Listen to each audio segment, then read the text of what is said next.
8월 8일 오늘 만나 성경 말씀은 예레미야 48장 25절 말씀입니다. 이렇게 모압의 뿔이 잘리고 모압의 팔이 부러졌다. 나 주의 말이다. 아멘.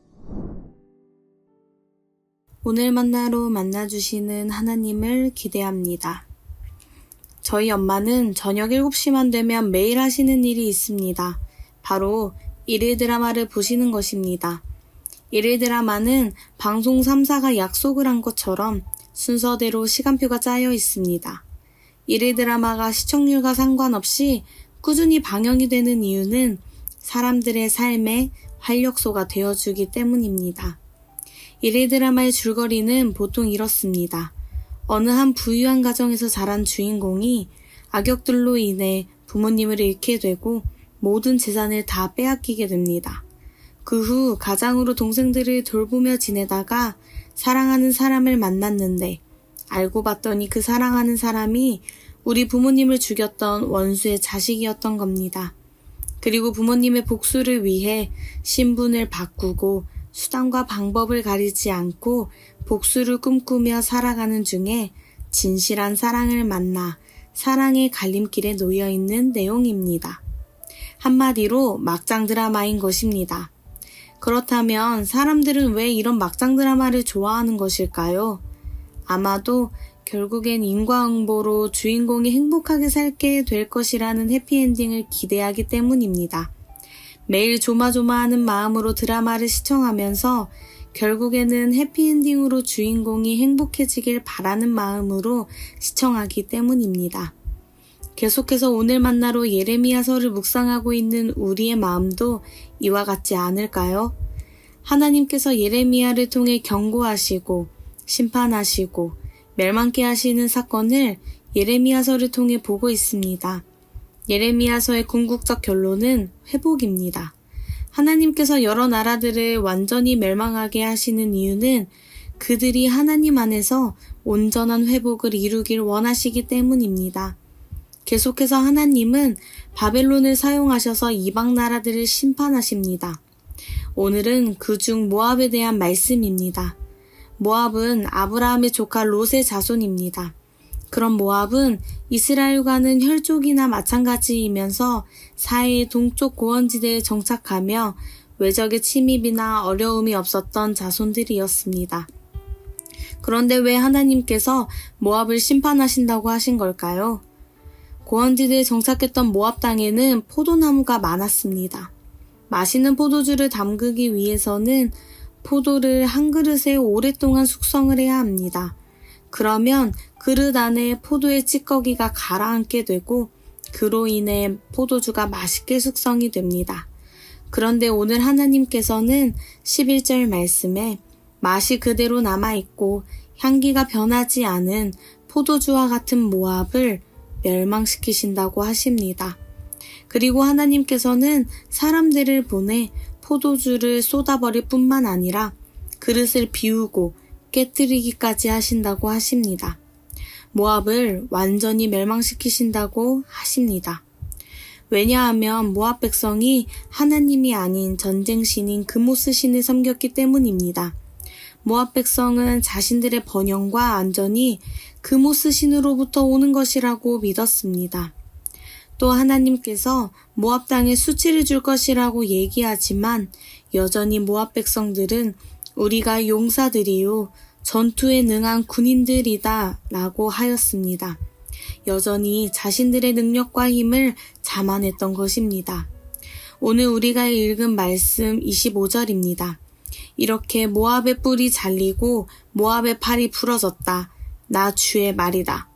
결국 하나님께서는 모압을 멸망시키시고 뿔이 잘리고 팔이 부러진 것처럼 나 자신의 힘과 권력을 의지할 수 없게 하셨습니다. 모압 백성들을 무기력하게 만들었습니다. 모압 백성들은 교만하였습니다. 하나님을 의지하기보다 자신들의 힘과 권력을 의지했습니다. 그렇다면 우리는 어떤가요? 우리의 삶이 우상에 붙들리면 우리는 반복적으로 죄를 지으며 살아가게 됩니다. 계속해서 실수하게 됩니다. 여러분은 서두에 얘기했던 막장 드라마의 악역이 되고 싶으신가요? 주인공이 되고 싶으신가요? 모두가 주인공이 되고 싶으실 것입니다. 누구나 다 성장하기 위해서는 과정이 필요합니다. 주인공도 마찬가지입니다. 모든 과정을 지나면서 나에게 세상의 것을 의지하지 않고 하나님으로부터 오는 것을 의지하며 살아야겠구나라는 참 깨달음이 있을 때 비로소 내 안에 겸손함이 생기게 됩니다.